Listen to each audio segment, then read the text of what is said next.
Alrighty, what's going on, club? We're doing a live recording for our Friday check-in. So this is the Friday check-in, and let me see if I can move that. There we go.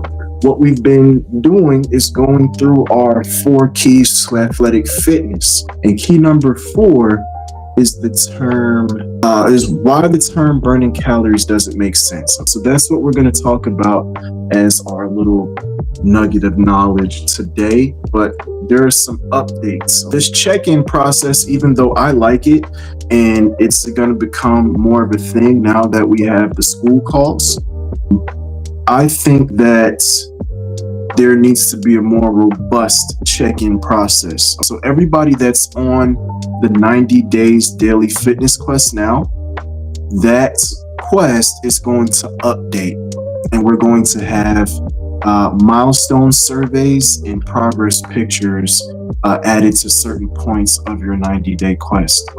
And those updates will be live within the next few days. And the next update, all Friday check-ins are going to be like this. They're going to be recorded from school calls, which means if I do end up standardizing the time of when I'm going to do this on Friday, usually around this time is when it happens. It's around 12 o'clock. If I don't get caught up doing things. But if I can, around 12 o'clock, I want to put out this live.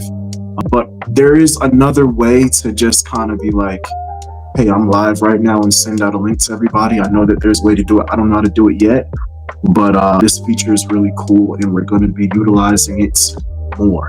Tomorrow, which is going to be Saturday, I'm going to do another live call, and that's going to be the community live. You know, it's Saturday. People don't have to work. That might be a good opportunity for you to connect with me on where you're at on your quest. So Fridays, check-ins, like I said, I always say this, I'm checking in with you. I would love for you to check in with me. I just had an impromptu check-in with Lisa Malone yesterday, and we had a great conversation. And, I want to see you guys on these live calls. I know I didn't warn anybody about this one, but again, these features aren't new, but they are great, and we're going to utilize them. So why the term burning calories doesn't make sense?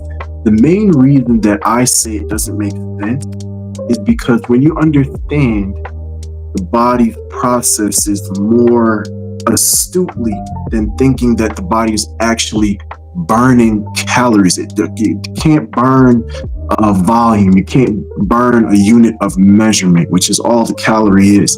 The calorie tells you how much ATP could or should be able to be derived from some measure of food. You have a mandarin orange and you got a little sliver, that 1/8 of the orange. How many calories is in there? Honestly, the truth is it doesn't matter. It doesn't matter because the body burns sugar and it burns fat for energy, and it burns those things always in combination with oxygen. So your ability to use oxygen, sequester oxygen, has a huge impact on the strength of your metabolism. The efficiency of your metabolism has a lot to do with your ability to get oxygen and deliver it to the cells to make ATP, cellular energy. ATP is cellular energy, not calories, not fat, not sugar. Those things are sources of fuel to create the cellular energy. But ATP, that cellular energy, adenosine triphosphate.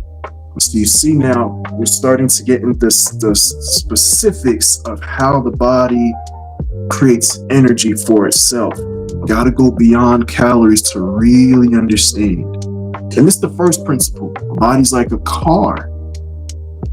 It's going to burn the blood sugar first. That's first gear. Second gear, now we're moving into the muscle sugars and the sugar that's stored in the organs, in the liver, right? Then you burn those. That's second gear. Third gear now, we get up in third gear. Now we're burning body fat. There is a fourth gear.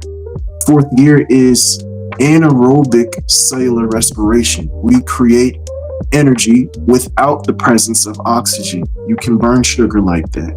Can't burn fat like that. It's important, but you can burn sugars like that, and it creates lactic acid. And that is something that the body doesn't want. So when you get that lactic acid buildup, then you tend to arrest movement soon afterwards. You get it? Can't be sustained. But where we want to be is third gear. But where we really, really want to be is anywhere that we have to be for what our movement is. There are adaptations that the muscles get to where, one, it becomes very easy to move between gears. That's called metabolic flexibility. As one of the main adaptations that we're trying to build in order to upgrade our metabolism. Metabolic flexibility. That's why intermittent fasting is very powerful, because it helps your body train its metabolic flexibility. All right. So we're talking about the ATP, and there's an article that I want to share with you guys. I'm not sure how I'm going to share it in the actual classroom, but it's called How Coffee Actually Works.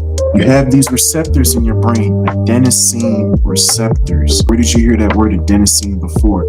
ATP is adenosine triphosphate. When you burn the ATP for energy, the adenosine returns to your head. It goes to your brain, and it sits there on the receptor. The more energy you create, the more ATP you burn, the more adenosine accumulates in your brain. And as that adenosine accumulates in the brain, it's like a chemical clock. Once there's enough accumulation in the brain, then the body feels fatigued. Or the more it accumulates, the more fatigued you feel. So at the end of the day, you feel so tired that you know that it's time to go to sleep. Coffee, the caffeine is similar in a way to the receptor that binds the adenosine. So the coffee kind of occupies the receptor, and it blocks the adenosine from hitting the receptor. It does this for a time. The adenosine doesn't actually go anywhere. It rushes right in as soon as that coffee's time is up.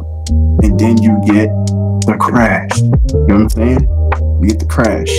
You don't have to crash. You know what I'm saying? You don't have to crash if everything is kind of in place for your body to go ahead and produce its own energy like it usually does. You know what I'm saying? But if adenosine, it doesn't go anywhere until you go to sleep. When you go deep sleep, that's when you clear adenosine off the receptors. It goes away, right? If you're not sleeping properly, you wake up with the same feeling of fatigue. And then you drink the coffee to get rid of that fatigue feeling, but you're creating this really crazy deficit that's not good for you. Okay, I have the link to this very article. It's going to be broken down in the blog, so that's where you can go get more information. I don't think I'm going to put it in the classroom, but it'll be on the blog. The blog, you're going to see the blog pop up. I'm going to have a link to that in our community discussion section. It'll be its own tab so that you can go back and forth to the blog and the shop. Those are going to be in the same place. And look, I said we have to figure out how to refine this check-in process, because I need to talk to more of you about where you're at in your quest in order for you to optimize a quest, stay motivated, keep building the mindset, and accomplish the goal. All right, I'm gonna get back to working on that. But this is recorded. This is super awesome. We don't have to do Zoom anymore. That this is a native feature of school, and it really changes the game, honestly. But I'll see you guys tomorrow. It's a great opportunity for me to see a couple of you and check in. I would love to see Ed Lazara. I'd love to see Andrea and her sister Teresa, and whoever else wants to come on. You're very welcome. All right, you guys have a blessed weekend. See you tomorrow.